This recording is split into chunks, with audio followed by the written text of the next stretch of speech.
Praise the Lord everyone. मैं सुमित छाबड़ा आप सबका स्वागत करता हूं परमेश्वर की हजूरी में और अपने चैनल पर। आइए आज के वचन के आशीष के लिए हम परमेश्वर से प्रार्थना करें। खुदा बाप, मैं आपका धन्यवाद देता हूं आज के सुंदर समय के लिए। मैं प्रार्थना करता हूं परमेश्वर, तो आज का वचन जबकि लोगों के जीवन में बोया जाता है, ये वचन इनके जीवन में 100 गुना फलों को लेकर के आने पाए। अंधकार की शक्तियाँ इस वचन को चुरा न सके। प्रभु यीशु मसीह के सामर्थ्य नाम से हम प्रार्थना मांगते हैं, आमीन आमीन। भजन संहिता 92 उसकी 12 और 13वीं आयत को हम पढ़ते हैं। धर्मी लोग खजूर के समान फूले फलेंगे और लबानोन के देवदार के समान बढ़ते रहेंगे। वे यहोवा के भवन में रोपे जाकर हमारे परमेश्वर के आंगनों में फूले फलेंगे, आमीन। परमेश्वर का वचन कहता है कि धर्मी लोग खजूर के समान फूलेंगे फलेंगे और लबानोन के देवदार के समान बढ़ते रहेंगे। परमेश्वर ने धर्मी लोगों की तुलना राइचस व्यक्ति का कंपैरिजन किया, नंबर 1 खजूर के पेड़ के साथ एंड सेकंड उसने किया लबानोन के देवदार के साथ। अगर मैं बात करूं खजूर के पेड़ की, तो खजूर का जो पेड़ होता है वो विषम परिस्थितियों में भी सर्वाइव करना जानता है। अगर आप देखेंगे रेगिस्तान में जहाँ पे कोई जीवन आपको दूर दूर तक दिखाई नहीं देता, वहां पर भी खजूर का पेड़ उस विषम परिस्थितियों में एक विरोधाभास का काम करता है और उस विषम परिस्थितियों में भी वो फलवंत होता है और उससे पानी के लिए किसी के सहारे की जरूरत नहीं पड़ती। वो इतना डीप में उसकी जड़ें रहती है कि वो नीचे से पानी लेकर के और वो उस विषम परिस्थितियों में जहाँ पे कोई भी पौधा सर्वाइव नहीं कर सकता, लेकिन खजूर का पेड़ वहाँ पे सर्वाइव करता है और फ्रूटफुल होता है। और इसी प्रकार से एक विश्वासी का जीवन होता है। आपके आसपास की परिस्थितियाँ चाहे किसी के लिए भी फ्रूटफुल ना हो, चाहे हर व्यक्ति जो आपके आजू बाजू में मौजूद है वो मौजूदा परिस्थितियों से इफेक्टेड हो रहा हो, लेकिन आप उस खजूर के पेड़ के समान होंगे जो कि इफेक्टेड नहीं होंगे। सेकंड, परमेश्वर ने कंपैरिजन किया लबानोन के देवदार के साथ। अगर आप लबानोन के देवदार के पेड़ों को देखेंगे तो उनका जो तना होता है उसके तने का जो व्यास होता है, जो गोलाई होती है, वो 20 फुट का व्यास होता है। इतने विशाल और इतने बड़े वो पेड़ होते हैं, इतने मजबूत वो पेड़ होते हैं, बड़े से बड़ा तूफान भी देवदार के पेड़ों को हिला नहीं सकता। और वैसे ही विश्वासी का जीवन होगा। परमेश्वर का वचन बोलता है बड़े से बड़ा तूफान भी आपको इंच भर हिला ना पाएगा। लेकिन जो कंडीशन है वो ये है कि वे यहोवा के भवन में रोपे जाकर हमारे परमेश्वर के आंगनों में फूलेंगे फलेंगे।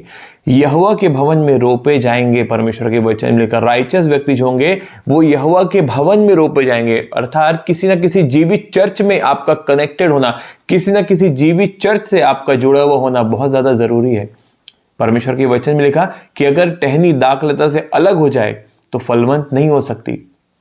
उसी प्रकार से अगर आप जीवित चर्च में कनेक्टेड नहीं हैं, बजाय इसके आप कितने भी गर्म आत्मा के विश्वासी हैं, बजाय आपके कितने भी हाई लेवल के स्पिरिचुअल व्यक्ति हैं, अगर आप एक जीवित चर्च से कनेक्टेड नहीं हैं, वो स्पिरिट जो आपकी ज्वलंत है, जो आपकी जीवित है, वो धीरे धीरे स्लो होगी, वो धीरे धीरे डाउन होगी। ये 100% कन्फर्म बात है। इसलिए आपको एक जीवित चर्च से जुड़ा हुआ होना बहुत ज्यादा जरूरी है। यहोवा के भवन में आपका रोपा जाना बहुत ज्यादा जरूरी है। और सेकेंड चीज, परमेश्वर के आंगनों में फूलेंगे फलेंगे। परमेश्वर के आंगनों से मतलब है the presence of the almighty Lord. परमेश्वर की पवित्र उपस्थिति आपके जीवन में होना बहुत ज्यादा जरूरी है। मेरी बात ध्यान से समझे। परमेश्वर का सामर्थ अलग है, उसकी उपस्थिति अलग है। जो आप चर्च में देखते हैं जब मास प्रेयर होती है, तो जब लोगों को पवित्र आत्मा छूता है अचंभी रीति के साथ, वो परमेश्वर का सामर्थ है जिसे महसूस किया जा सकता है। उपस्थिति को महसूस नहीं किया जा सकता, उसे जाना जाता है कि हाँ, इस व्यक्ति के पास परमेश्वर की उपस्थिति है, इसके पास परमेश्वर की उपस्थिति नहीं है। और जब एक व्यक्ति परमेश्वर की आज्ञाओं का पालन करता है, परमेश्वर से प्यार करता है, परमेश्वर की पसंद नापसंद का ध्यान रखता है, परमेश्वर ऐसे व्यक्ति के जीवन में अपनी उपस्थिति देता है। लेकिन जब परमेश्वर देखता है कि व्यक्ति मेरी इज्जत नहीं करता, मेरी आज्ञाओं से इसे कोई मतलब नहीं है, मेरे वचन के माने जाने से इसे कोई मतलब नहीं है, तो परमेश्वर धीरे धीरे अपनी उपस्थिति उस व्यक्ति से हटा लेता है और वो व्यक्ति एक डेंजरस जोन में एंटर कर जाता है, जहां वो शैतान के लिए खुला है चारों दिशाओं से। और उसे समझ में नहीं आता एक जब तक उसके ऊपर बड़ा हमला नहीं होता। उसे लगता है कि सब कुछ तो वैसे ही चल रहा है, लेकिन परमेश्वर उससे उसकी अपनी उपस्थिति हटा चुका होता है। परमेश्वर के वचन में लिखा, जब शाऊल ने परमेश्वर की आज्ञा को तोड़ा, परमेश्वर की आज्ञा का उल्लंघन किया, तो यहोवा का आत्मा उसके ऊपर से उठ गया। परमेश्वर का वचन कहता है यहोवा ने अपना आत्मा तुरंत उसके पास से हटा लिया। हालांकि वो तब भी इजराइल का राजा था अगले कुछ सालों तक, उससे फर्क नहीं पड़ता। आपके जीवन में आशीषें रह सकती हैं, लेकिन परमेश्वर अपनी उपस्थिति जब आपसे हटा लेगा, उसका प्रभाव आने वाले समय में आपको जरूर दिखाई देगा।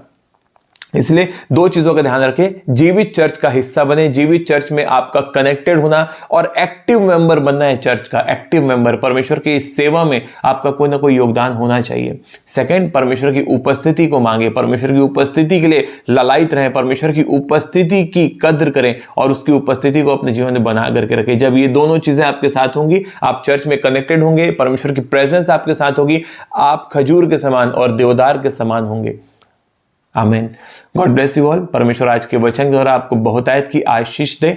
आइए मैं आप सबके लिए प्रार्थना करता हूँ। खुदा बाप, मैं आपका धन्यवाद देता हूँ आज के वचन के लिए, और मैं प्रार्थना करता हूँ परमेश्वर पिता, तमाम व्यूअर्स जबकि आने वाले समय में इस वीडियो को देखते हैं, परमेश्वर पिता ये वचन इनके जीवन में पवित्र आत्मा के द्वारा प्रकाशित किया जाए, अंधकार की शक्तियां इस वचन को चुरा न सके। प्रभु यीशु नासरी के सामर्थी नाम से मैं प्रार्थना मांगता हूँ।